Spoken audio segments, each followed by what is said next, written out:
NFT prices are plummeting. The NFT craze may be over just as it was beginning.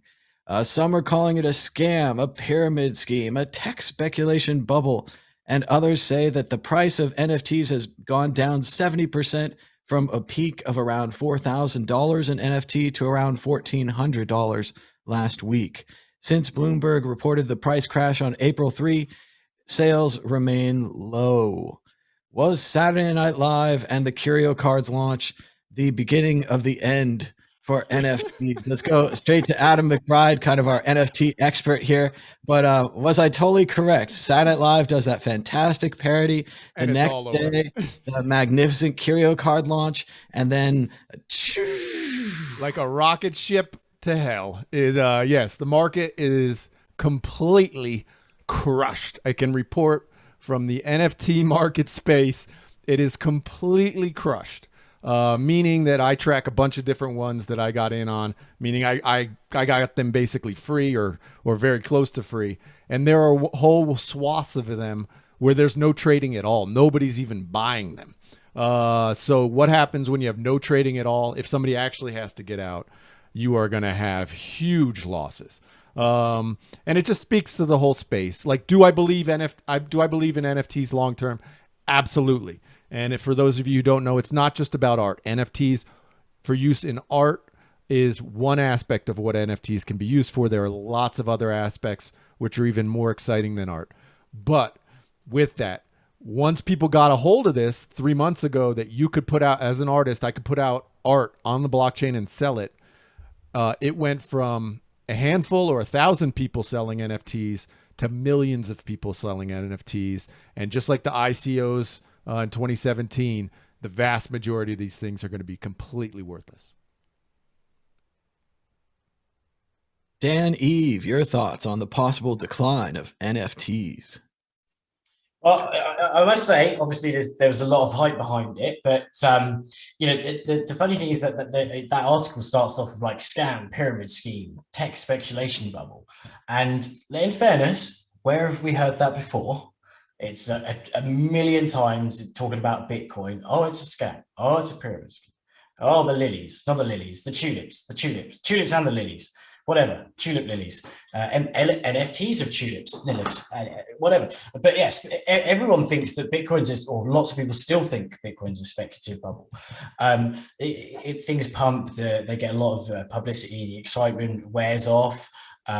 There's arguments over the intrinsic value of stuff and that you can just take a picture of the screen and then share it. But I don't know, I think there's a lot of companies that, or tokens, that are based on NFT issuance that are still doing pretty good, which means that although the kind of the money in the NFTs themselves on OpenSea and Rarible and all that may have dipped, there's still a lot of people buying the companies behind them. So maybe there's a bit of a switch to that whole here we go. Instead of the miner, the gold mine and the mine, maybe it's like people, buying the pencil, the artist's pencil, and they're investing in that, and the companies that kind of build these NFT infrastructure. So I still think there's some cool things that you can do in terms of, treating them like tickets, for example. So, and not necessarily having these high worth value, but, of 67 million at Christie's and such, but actually using them for useful things. But yeah, pump, dump, whatever, it goes up, it goes down. I don't know. It's all very similar to stuff in the past. It's like, it's a new technology and people are kind of scared of it. And, so lots of people go in, then lots of people come out, and then it's that normal cycle. I think it will be back, maybe not in the near future, but in a couple of months, it'll be bigger than the market will be bigger than it was before. I think Dan's right there. Look, NFTs. So if I wasn't clear, NFTs are not going anywhere. For artists, this is an absolute windfall for the vast majority of artists. And it legitimizes digital artists really for the first time. So NFTs are here to stay. There's no doubt about that. And art NFTs are here to stay 1,000%. They're not going anywhere. But a lot of them are the ones that are, making a little cat emoji that's selling for $8,000. Is that probably going to drop a little bit? Probably. But then you have other markets like the CryptoPunks, which are so thinly traded, and there are so many rich people in the space that they might actually go up in value. You know, CryptoPunk just a month ago or so traded for $8 million. You know, is that guy who bought that for $8 million really going to sell it for $50,000? No way. He's going to hold it. And so are the other, you know, 400 very wealthy people who bought their CryptoPunks for hundreds of thousands of dollars. So there's all these market dynamics that take place in NFTs and in certain NFTs that are going to support that sort of pricing. As Dan was mentioning tulips and Ponzi schemes, I was reminded to note the historical irony that Bernie Madoff died on the day of the Coinbase IPO.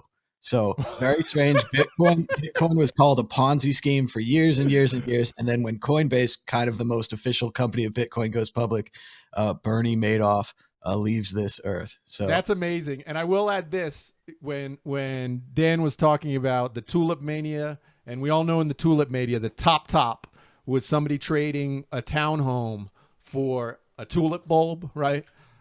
Let me say this. I was considering trading my beach house in Costa Rica for a series of NFTs. So maybe we have hit the top.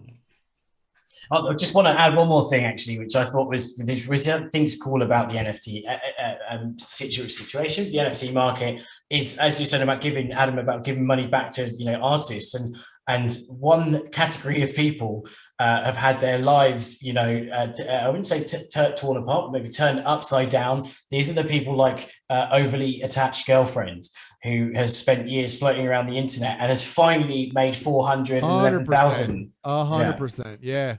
If you all don't know the story, this is a woman who was made into a meme back in, I don't know when, 2011, 2010 or something like that. Made into a meme, and she just, what was it, about a week ago, sold that NFT version of that meme for approximately $400,000. And she had never really made money, been struggling her whole life, and this was her cash-in moment. That's a great point, Dan. That was great. It's slightly smaller, but they also sold the "Leave Britney Alone" video today for $44,000. So also very nice.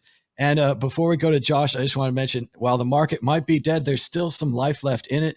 Edward Snowden announcing just about an hour ago that Jesse Powell, friend of the show from Kraken, has bid $1 million on Snowden's first NFT. Wow. Only NFT. That's 440 Ethereum by Jesse from Kraken. And it was the other bids were around 250. So wow. I think that was yesterday. I saw that. I tweeted about it. Jesse at that point had traded up to $150,000. So that took quite a run in the last 24 hours. He's gone all in. And then we also have news from Rare Pepes.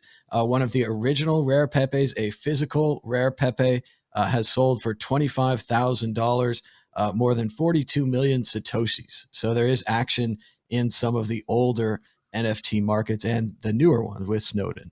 So if y'all don't know, today the actual I think it's Mike Fury, the original artist behind Rare Pepes, is selling his very first cartoon as an NFT today.